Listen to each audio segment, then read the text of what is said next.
Querido amigo, hoje o nosso alvo é estudarmos todo o capítulo 46 do livro de Gênesis, os 34 versículos desse capítulo.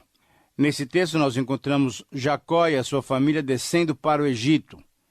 Como o amigo pode observar, estamos caminhando para o término desse primeiro livro da Bíblia, que é o livro das origens, o livro de Gênesis. Nosso objetivo é estudar a Bíblia toda em 5 anos.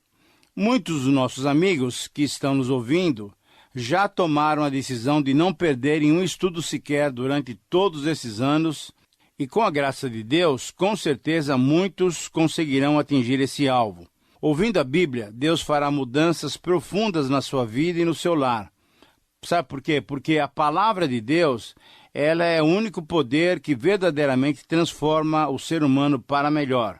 Minha oração é que a sua atitude para com Deus seja aquela mesma de Samuel, quando disse: fala, Senhor, porque o teu servo ouve.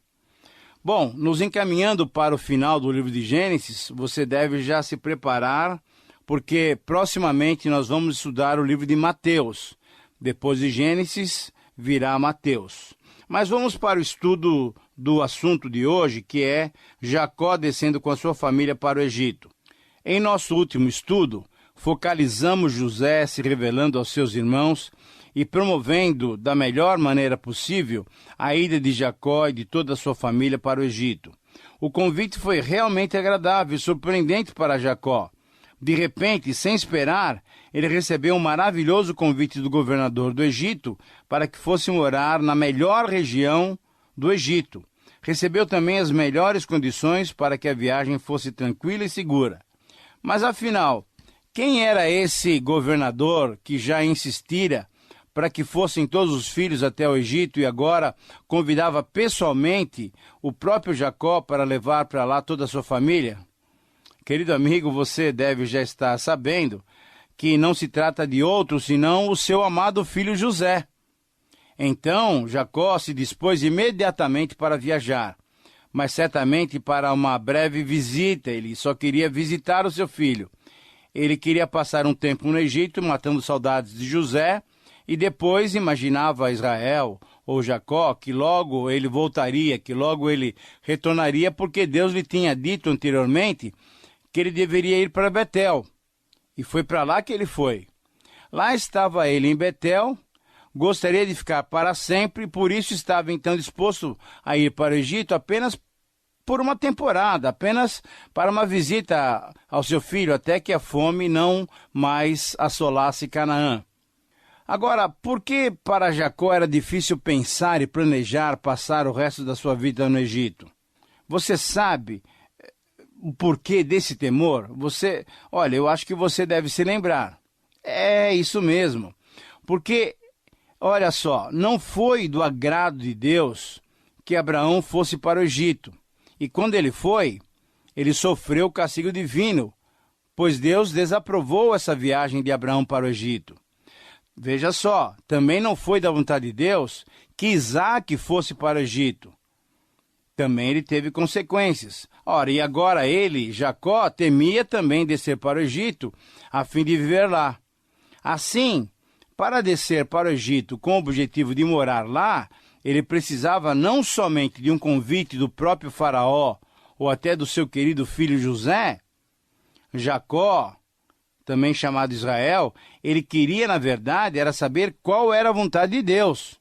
Para Jacó, simplesmente receber um convite insistente de José, que agora era governador do Egito, e um convite do próprio faraó, rei do Egito, isso para ele não era suficiente. Não deveria ele se impressionar muito com aquele convite e com aquelas facilidades todas criadas por José e até pelo próprio faraó. Antes de tudo e acima de tudo, deveria ele saber qual era a vontade de Deus. Querido amigo, você percebe quão sábio foi Jacó nesse momento? É isso mesmo, ele foi muito sábio e nós devemos imitá-lo nisso.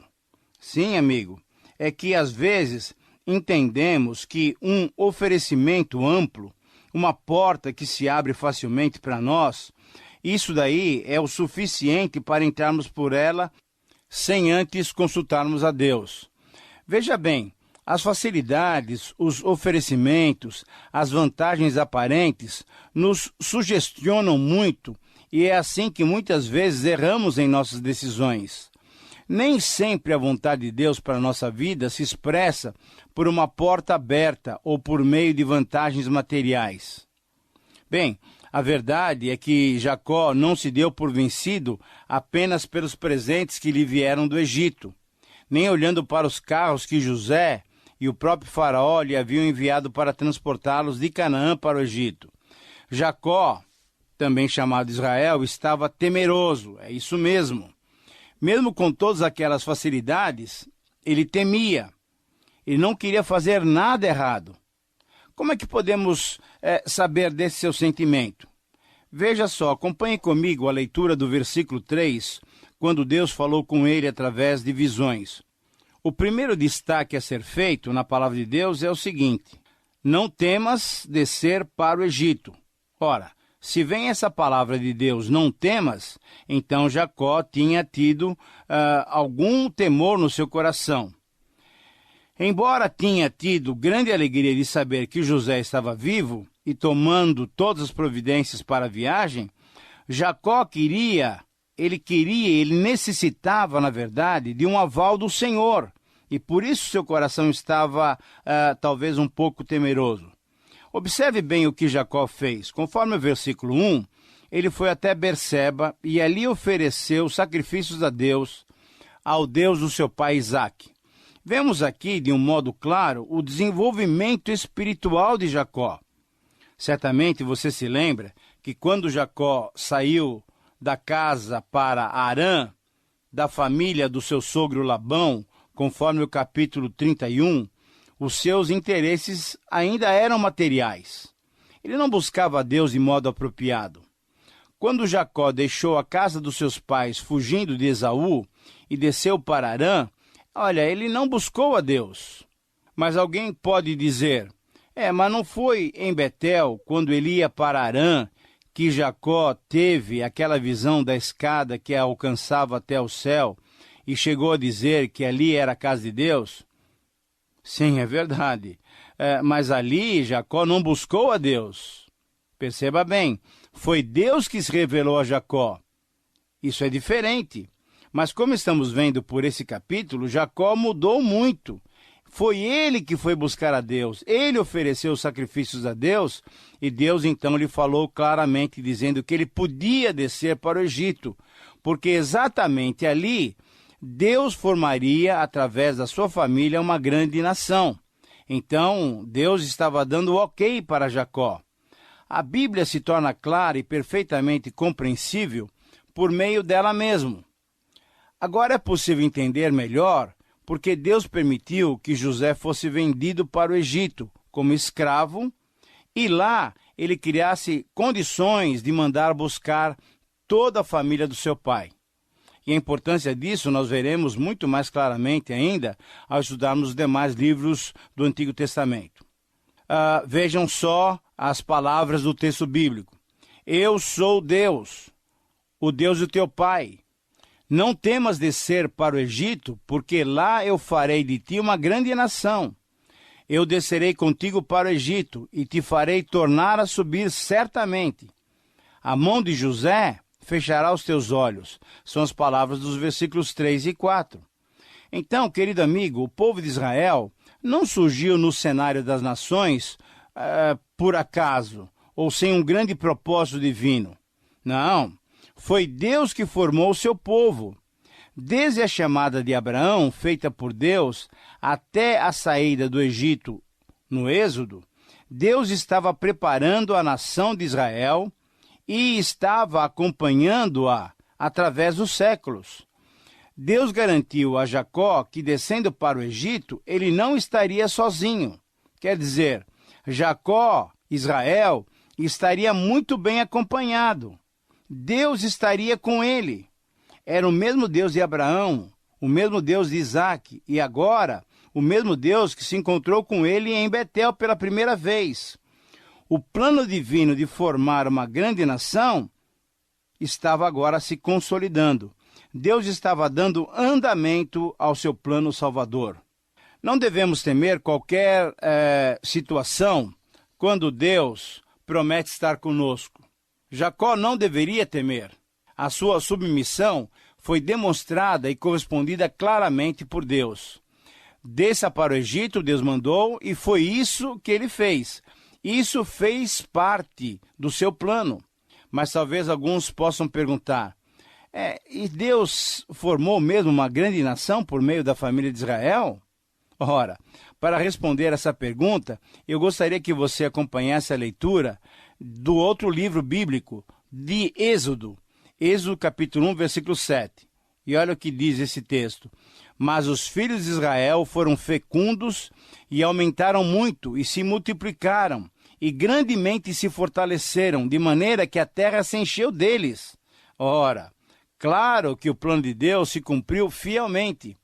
Mesmo que demore, Deus nunca falha nos seus planos e nas suas promessas. Temos que crer nisso. Depois que Jacó voltou a Betel por ordem de Deus, lá ele se estabeleceu e agora o vemos com a fé madura, sendo dirigido por Deus para ir para o Egito. Nos versículos 5 a 7 lemos, Então se levantou Jacó de Berseba, e os filhos de Israel levaram Jacó, seu pai, e os seus filhinhos e as suas mulheres nos carros que Faraó enviara para o levar. Tomaram seu gado e os bens que haviam adquirido na terra de Canaã e vieram para o Egito, Jacó e toda a sua descendência, seus filhos e os filhos dos seus filhos, suas filhas e as filhas dos seus filhos, e toda a sua descendência, levou-os consigo, todos eles para o Egito. De fato, pelo que vemos aqui, Jacó preparou-se mesmo para ficar no Egito. Isso porque também não dava para ficar em Canaã, visto que a seca, que a fome ainda se prolongaria por mais 5 anos.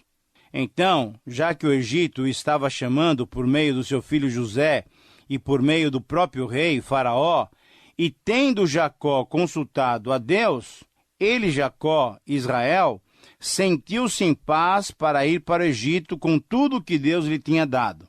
E o texto prossegue, nos versículos 8 até 27, encontramos mais uma longa genealogia dos filhos de Jacó, que embora seja de grande importância, nós não vamos comentá-la detalhadamente, mas sim destacar alguns pontos marcantes.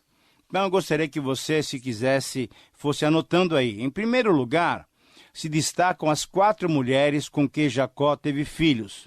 Suas 2 esposas, Lia e Raquel, e as suas 2 servas, Zilpa e Bila.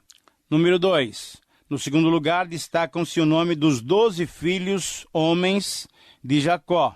Número 3. Em terceiro lugar, destaca-se o nome de Diná, provavelmente a única filha mulher que Jacó gerou.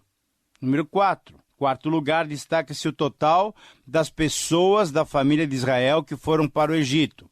O verso 26 diz 66 pessoas. E no verso 27, nós lemos que eram 70 pessoas, conforme também Êxodo 1:5. Em quinto lugar, e em último lugar, destaca-se conforme Atos 7:14, uma aparente discordância desse número de israelitas que foram para o Egito. Lá em Atos, Estevão menciona 75 pessoas. Agora, pergunta-se, afinal, foram 66, 70 ou 75 pessoas que foram para o Egito? Na verdade, os 3 números estão corretos. Vejam só, foram 66 pessoas, mas quando contamos o próprio Jacó, José e os seus 2 filhos, Manassés e Efraim, chegamos ao número de 70. Mas pode ser 75 também, quando acrescentamos os 5 descendentes de José através de Manassés e Efraim. Então, querido amigo, você percebe como Deus é grandioso? De Abraão, só de Abraão e Sara, passando por Isaque, passando por Jacó, chegamos agora a José e através de José, 75 homens entraram no Egito, sem contar as suas mulheres e as crianças. Deus demorou para cumprir a sua promessa para Abraão? Sim, na verdade demorou. Vendo pelo olhar humano, podemos dizer que sim, e demoraria ainda mais 400 anos para transformar essa família em um grande povo, em uma grande nação. Mas quando olhamos a vida sob o prisma de Deus, vemos que no tempo certo, Deus fez cumprir o seu plano de libertar o povo do Egito para lhe dar Canaã, a terra prometida. Mas vamos voltar um pouco para Jacó e José. Lemos no versículo 28 que Jacó enviou Judá adiante de si a José, para que soubesse encaminhá-lo a Gósen, e chegaram à terra de Gósen. Querido amigo, você percebeu mais uma vez Judá destacando-se dos seus irmãos? Embora Rúben fosse o mais velho, Judá assume a liderança entre os seus irmãos. Jacó era bem organizado e previdente, então ele enviou de antemão Judá para avisar a chegada deles no Egito e para José orientá-los para o caminho da terra de Gósen. E no verso 29, vemos o encontro maravilhoso de Jacó, Israel, com José. Depois de um longo tempo, depois de mais do que 20 anos, pai e filho se reencontram, abraçam-se e choram demoradamente. Com certeza, muitas saudades, muitos pensamentos voltaram na mente dos dois durante aquele abraço apertado e daquele choro incontido.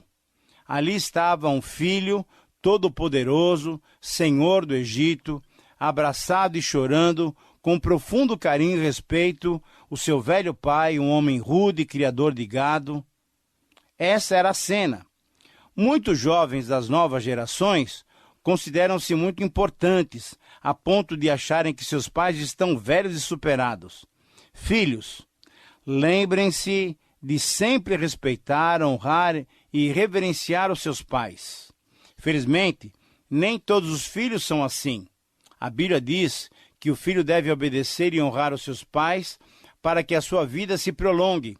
Essa é uma promessa maravilhosa que tem se cumprido na vida de todos os filhos que amam e honram os seus pais em obediência à palavra de Deus. É o grande mandamento com promessa. Quando o choro passou, quando recobraram fôlego, no versículo 30, disse Israel a José: eu já posso morrer, pois já vi o teu rosto e ainda vives. Jacó aqui está bem idoso. Suportou bem a viagem de Canaã até ali, até o Egito, mas a sua idade já era bem avançada. As suas emoções foram tocadas profundamente quando ele se encontrou com José, o seu amado filho. Não havia nenhuma dúvida que era José mesmo. Parecia um milagre. José era para ele como uma pessoa ressuscitada, porque durante muitos anos Jacó tinha considerado José como morto. Como Deus foi bondoso para com os dois, não é mesmo? Pai e filho estavam diante de um milagre divino. Os dois que não pensavam mais em se ver, se reencontravam sob a direção da poderosa mão de Deus. Querido, vale a pena confiar em Deus ou não? Querido amigo, esse é o desafio. Quando nós confiamos plenamente em Deus, quando nos agradamos do Senhor, Ele satisfaz o desejo do nosso coração. Assim também afirmou o salmista no Salmo 37, versículo 4. Nos versos 31 a 34, concluindo o capítulo e o programa de hoje, vemos que José orientou seus irmãos, dizendo-lhes como ele faria a apresentação deles ao faraó. Explicou-lhes que deveriam confirmar que eram pastores de gado, por pelo menos 5 razões. Eu gostaria que você anotasse, se você achar interessante, quais foram as razões pelas quais José orientou seus irmãos a que eles dissessem que eram pastores de gado. Primeiro, para que habitassem na terra de Gósen, isso é, uma região fértil com boas pastagens para o gado. Segundo, para que habitassem na terra que José e o próprio faraó consideravam a melhor terra do Egito, conforme vamos ler depois, e já lemos também, no 45, 18 a 20, e no 47, 5 e versículo 6. Terceiro, para que a família acostumada com a vida pastoril não viesse para a capital desestruturando-se. Quarto lugar, para que Faraó e os seus oficiais se tranquilizasse em relação a um possível desejo dos israelitas subirem na escala social. E, finalmente, uma última razão é para que não se misturassem religiosamente, já que os egípcios consideravam abominação todo pastor de gado, todo pastor de rebanho. Querido amigo, você percebe que lições preciosas podemos extrair desse texto? São lições aplicáveis à nossa vida. Você concorda comigo? Olha só, temos que nos lembrar sempre de que cada pessoa é muito preciosa aos olhos de Deus e para cada uma, Deus tem um plano. Assim como Deus tinha um plano para Jacó e os seus filhos no Egito, Deus também tem um plano para a sua vida. Deus o chama para que você o sirva e o ame. Nenhum plano poderia ser mais digno e mais elevado do que esse que Deus reservou para José, de levar para o Egito a sua família e de transformar essa família toda do seu pai Jacó, Israel, numa grande nação, num grande povo. E nós sabemos que isso se cumpriu. Então, o desafio para nós, diante dessas lições, é: voltemo-nos para Deus agora e confiemos toda a nossa vida ao Senhor Jesus. A minha palavra para você é exatamente essa. Qual é o seu caminho? Por onde você tem caminhado? Volte-se para Deus e confie no Senhor Jesus Cristo. O nosso Deus é um Deus rico em perdoar. Querido amigo, chegamos assim ao final de mais um programa. Aproveite o nosso endereço, escreva para nós e esperamos a sua companhia no nosso próximo encontro. Deus te abençoe.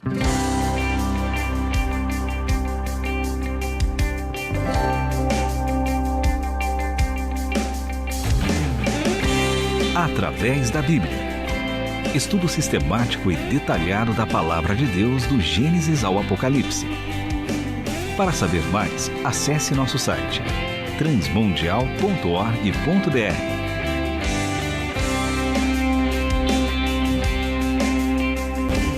Meu pecado sim expirou na cruz e por graça sem igual salvou-me meu Jesus.